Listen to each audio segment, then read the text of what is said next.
And now, please welcome Strategic Advisor, Google Cloud, Kevin Mandia.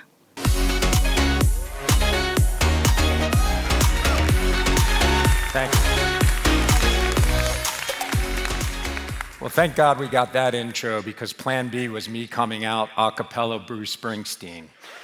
That would have been tough. I want to thank all of you for being here. This conference comes from humble beginnings. We started it 15 years ago when I sent an email out to like 100 people saying, hey, we want to get together, and because we feel we have something special to get in the room and talk about. And at the time, we were responding to a whole bunch of security breaches. And what we learned during security breaches back in 2006, 2007, 2008, is we were seeing what attackers were doing now, and that just so happens to be, unfortunately at the time, what companies had to adopt to and do next. So we had to get together, and at the time I remember thinking we'd come on stage, and within 20 minutes of the conference, we'd be saying, here's IDA Pro, and we're gonna do some disassembly. And we literally were like, I had speakers that would say, hey, listen, no one's gonna get what you're talking about. And I'd be like, that's good.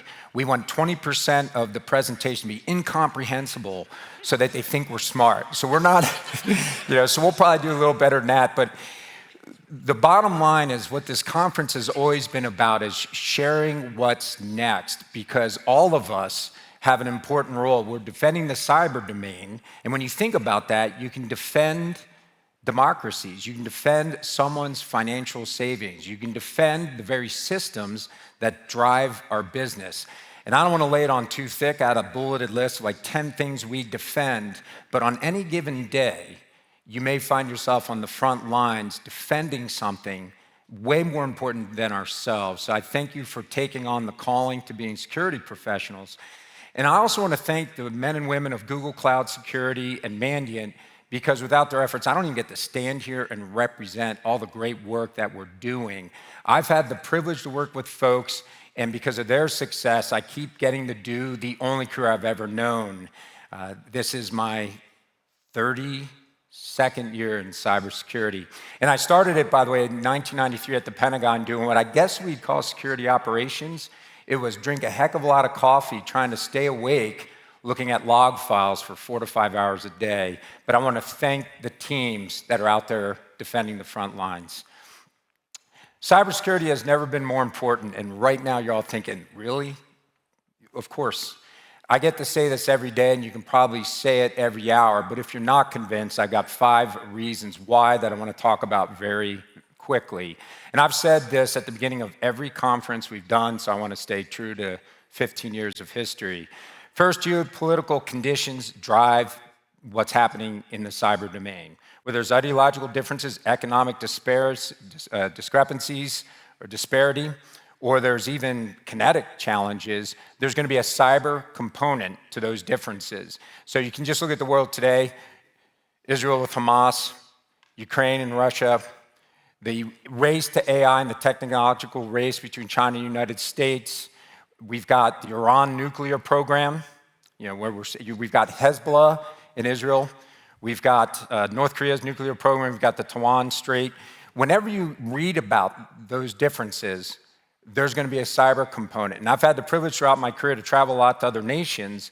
And what we're seeing is every nation is starting to invest in their cyber program, not necessarily to hack and steal and attack, but also to recognize how to influence the hearts and minds of people to make sure that their country's objectives can be met. So every nation is thinking, how do we use cyber to influence? And that's what we're up against. So that gets cyber on the front lines.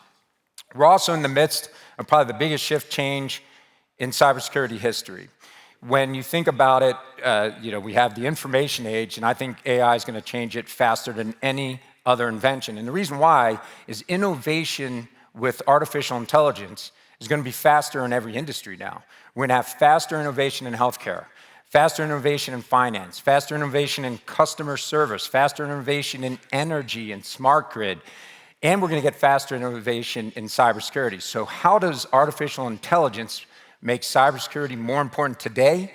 It's because every time there's a technological shift, what I've observed throughout my career, my background's military, law enforcement, is it always seems to me that bad guys don't have to test stuff. They don't have to make sure the rollout is safe. They can embrace new technology and use it to their advantage, sometimes faster than the good guys can. And so that's why we have to look into how artificial intelligence will help us on defense. We don't have a choice because it's easy for the offense to embrace it. And what's good about it, and as you're at this conference, and we're Google, we're pretty good at this AI thing, you're gonna learn how AI can help defenders, that we have access to our data, we have access to create the tools we need and the models we need to defend ourselves better. But this shift change is gonna be rapid, and we're gonna have to embrace it and learn these things. We've also seen an increase in remote work. Quite frankly, the office used to be, let's defend the four walls and make sure nobody walks in and walks out with stuff they shouldn't. And then the networks became broader and broader, and because Google Meet, Microsoft Teams, and Zoom, the office is everywhere now. How do you project defense everywhere all the time is a lot more complex. And then another thing that this led to is I was reading a security warning that came out from the State Department, the FBI, and the Department of the Treasury in the United States that said there's not hundreds, there's thousands of North Korean IT professionals globally trying to get jobs at companies to steal property, basically, to steal whatever they can to help make money to support their nuclear program. And that fascinated me. I was like, who's gonna fall for that, right? But then I read a report by KnowBe4, good company. They were kind enough to report to the whole world, we hired a North Korean. And how did it happen? They conducted 4 interviews. But somebody, the whole program's pretty smart. They steal IDs, probably just by studying LinkedIn.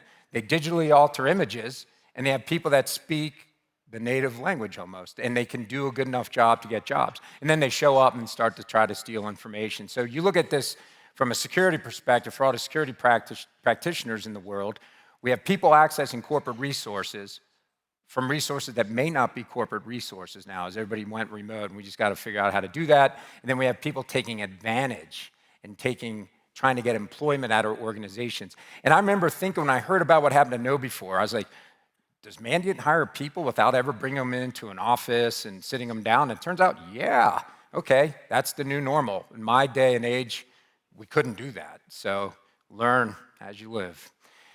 I've said this for years, probably since the very first mWISE/MIRCON conference, there's very little deterrence in the cyber domain. We are all just playing goalie, and the attackers are in safe harbors with unlimited penalty kicks against us. It's a disadvantage, it's asymmetric. Because of that asymmetry, cybersecurity is more important. You can't invest on offense in cyber in the private sector. You have to constantly think about defense and how do we withstand the constant onslaught that's up against us. Then the obvious, greater dependence on technology. You know, you look at countries, you look at citizens, you look at companies, all of us are depending on the technology more than ever before. So whenever everybody's that dependent on technology, something bad happens with it, you know, you may not be able to run your business. And then just look at our personal lives. It's amazing to me. We all have wearable devices. We all keep our calendars somewhere online, our schedules, you know, plus or minus 3 feet. There's a record of where we are right now if we have a GPS-enabled phone. So you look at our livelihood. None of us memorizes phone numbers anymore or directions anymore. And you know, think about the next generation and their dependence on technology. If they can't get on the grid, they don't even go to work. You know, nobody goes to work without their phone anymore. So the bottom line, anything bad happens to that stuff, it's a problem. All of these things create a challenge that made cybersecurity more important today. And by the way, by tomorrow, it's more important than it was today. And because it's more important, you're seeing boards lean in, and you're seeing the role of the CISO have an opportunity to grow. So I'm going to go through, usually when I do this presentation, I talk about, here's the threats that we've seen in the last 12 months, and get ready.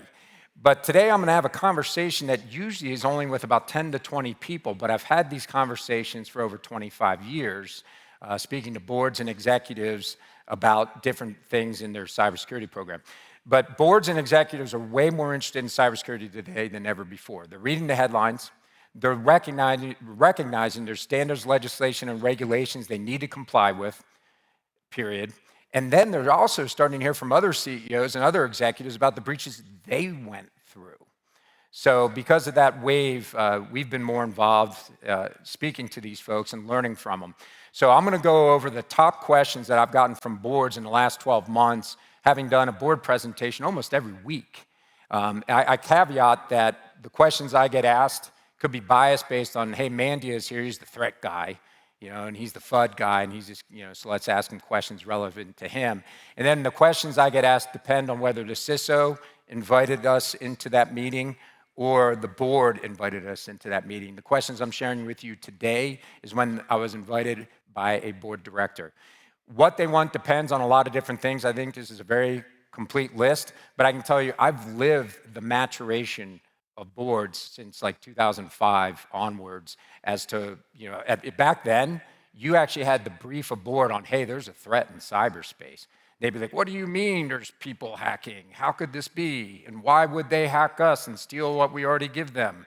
And we'd be like, well, they're doing it. But anyway, it all depends on whether people have regulated industry, whether people, you can read the slide for yourself, but it also goes down to a board's risk profile and a brand and a decision as to how much you lean in. Different brands want to defend themselves in different ways. So we'll get to that on another slide. So I'm going to jump right into the questions. And now these questions, the reality is, these questions, it says critical. I don't think they're critical. They're just the ones that I get. And you can see them. That's number one in frequencies, a variant of how good are we at cybersecurity? In other words, translated to how worried should we be? How good do we need to be? Meaning, what are the benchmarks that we need to be above? And then some folks will ask, well, let's keep up with the Joneses. If I'm Lockheed, how's Boeing doing? If I'm McDonald's, how's Burger King? It's whatever it is. If I'm Coke, where's Pepsi's program? What should boards worry about? What's the odds something bad's going to happen? And how do we manage this? And I'm going to get right into the answers for this. And the answers essentially, what we do is, I would say this answers about 70% or 80% of their questions. I go in the risk framework because boards and executives understand the risk framework. That's what they know, that's what they're used to speaking about. And normally it's for financial risk, but you can apply the same 6 steps. I used to only have 5, but you identify the assets that matter, you identify the threats to those assets that matter, you figure out the people, process, and controls to protect those threats. You look for any gaps and you address those gaps. And then if there's any risk that you're going to accept, this is something I got from Phil Venables, who I consider like the master of governance because he did 20 years at a bank, Goldman Sachs. And he just was out there just recognizing who accepted the risk. And that's not something you keep to track, like if something bad happens, let's go right to the guy that accepted that risk and crucify him.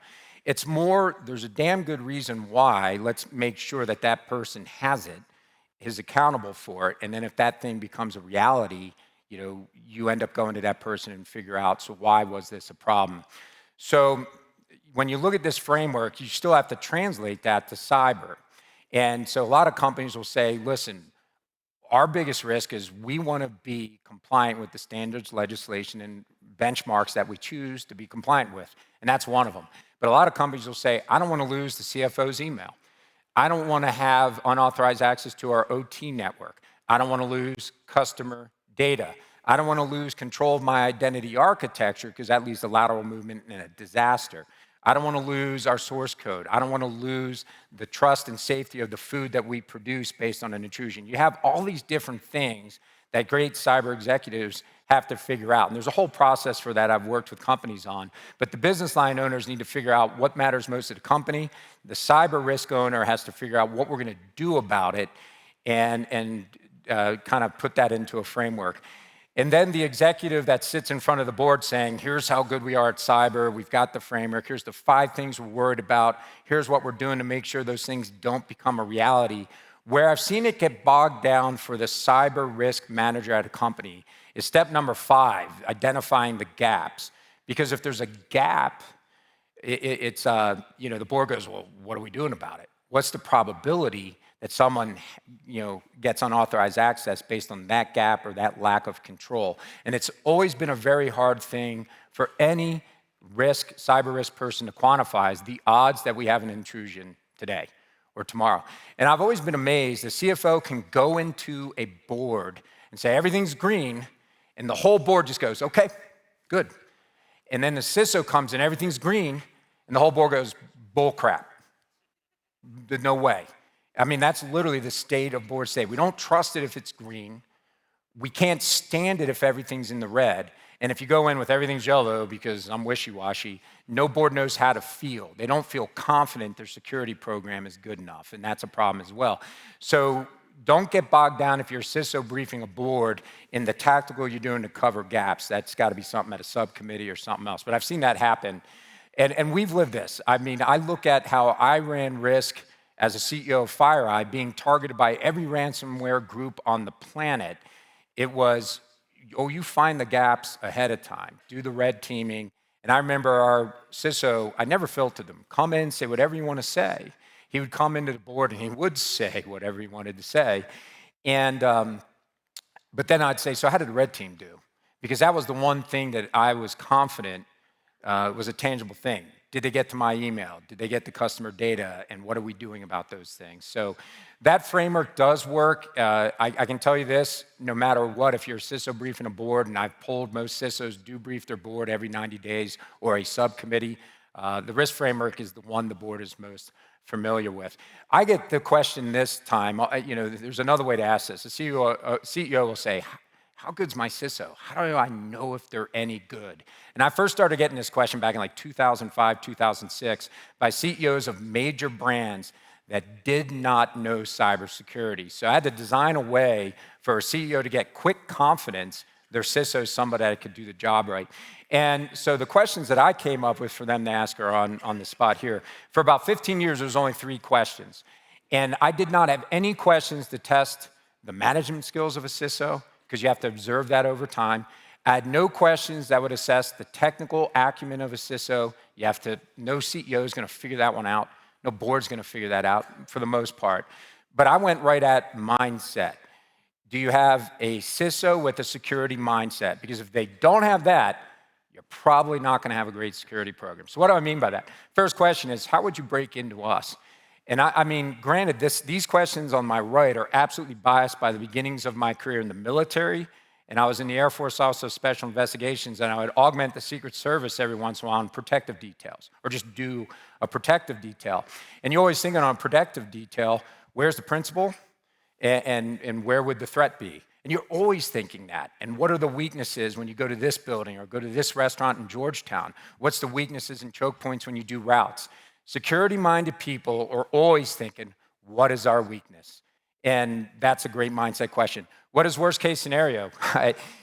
You always are thinking that as well. CISO should be thinking, well, if that happens, that's bad. The infamous military phrase, hope for the best, plan for the worst, is a security mindset. And then you see the third one, hey, what would you do if the worst case scenario happened? And I tell CEOs, you don't even care what the answer is to these questions, as long as your CISO actually has one, because at least that means they had the mindset. Then I added the following 2 over the last 10 years, because of the ransomware challenge. Every CEO would just walk down the hall to whoever was in charge of their backup program, it's not always the CISO, or their disaster recovery or their redundancy, and say, hey, if what happened at Clorox happened here, how fast are we up and running? And by the way, very few companies really know, and a lot of them find out the hard way. But that's a question that's being asked a lot more. And then the last one I got very recently, I never even thought about it. You ought to, as a CEO, always ask your CISO, hey, what do you need? So these are very important questions. And I don't have a better test. All of you out there may have to design your own, and some of you are CISOs, and you'll be like, Mandia must have gotten to my CEO because he just asked what's worst case scenario.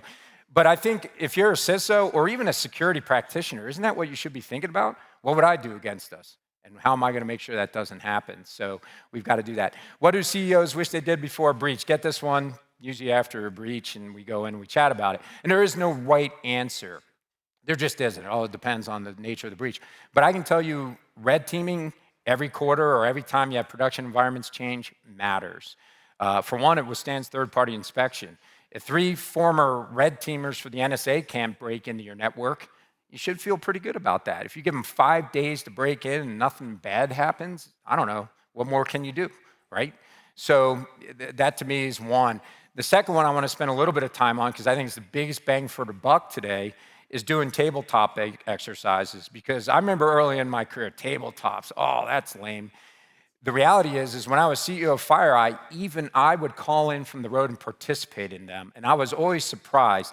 These weren't things for me where you would take the policy off the shelf and say, are we going through the tabletop and adhering to policy? Maybe somebody in the exercise was doing it, but you get a lot of incredible knowledge just doing a realistic tabletop with executives and security team, all the way down to the frontline folks. First thing you get is incident management. If I'm the CEO of a company and I'm listening to the tabletop, I get a sense for, oh wow, they're not even gonna escalate to me that like somebody's got lateral movement on our network. I wanna know that.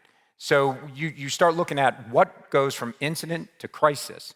And we just published a Defender's Advantage, I think it's coming out today, where we have a great write-up on how to do tabletops, because the communications is the critical thing. And you start recognizing, first, you break down all the silos when you do a tabletop at organizations. Second, you figure out the attitude and posture of your company on how you're going to do crisis communications. It's critical. You start having the dialogue of, do we pay, do we not pay? How do we know the decision? Who makes the decision? You figure out who needs to be involved at different escalation points, and you even figure out the threshold for escalation. You know, there was a time when I found out that we were breached by the Russian Foreign Intelligence Services, the SVR. I didn't find out day one. It wasn't escalated to me formally, I think, for like 5 days, because people were doing an investigation trying to piece it together, and I felt that was a little long. So if we had done a tabletop, my opinion would be, if I see lateral movement, I want to know.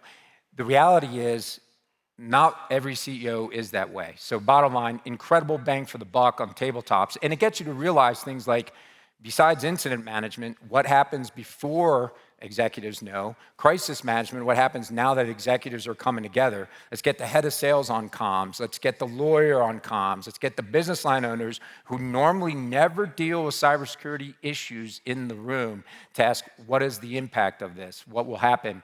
You start thinking third-party management. Do I have a relationship with Coveware to negotiate something? Do I have a forensic firm? Do I have external counsel? Do I need PR to augment my messaging or give me an unbiased, unemotional view of how I'm handling an incident? All important stuff. The crisis comms is amazing. And way down the line, you start thinking, how do I have privilege? And how am I compliant with our contracts and the legal aspect and the privacy laws of things? So for all of you that haven't done a tabletop, that's what I ask almost every CISO is, have you done a tabletop in the last year? One a year for 1 hour is like infinitely good compared to nothing at all. It just keeps people loose and thinking about things.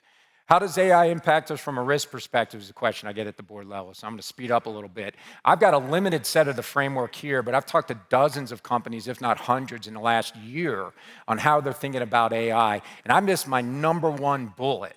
Because as I sit and listen to CISOs, the first thing I tell them, it's kind of like when browsers came out and we had to have end user policies. People are gonna browse the web whether you want them to or not.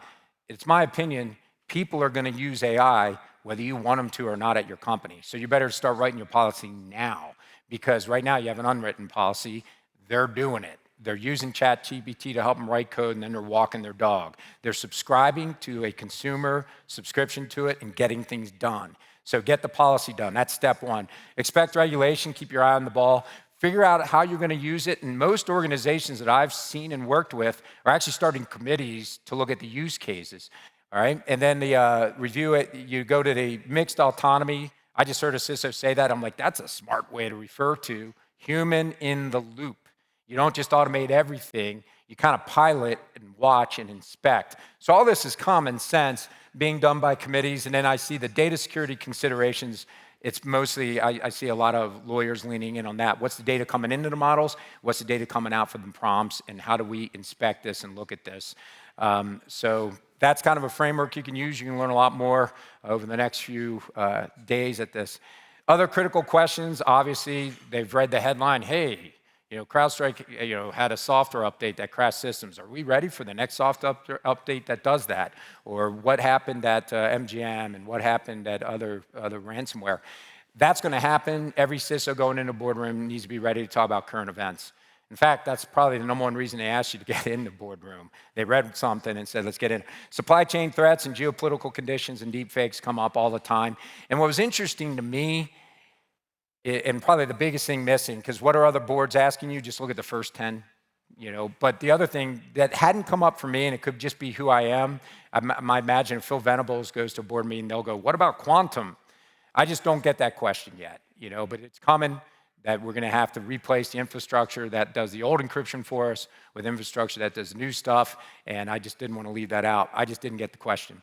Another thing I didn't get, which I got in 2020 and 2021, like within 3 minutes of board meetings, is how resilient are we? And for whatever reason, I think they're just asking that out of the boardroom now. And I can tell you in the last minute and a half I have, and we're going to do a session on this in the next 2 days,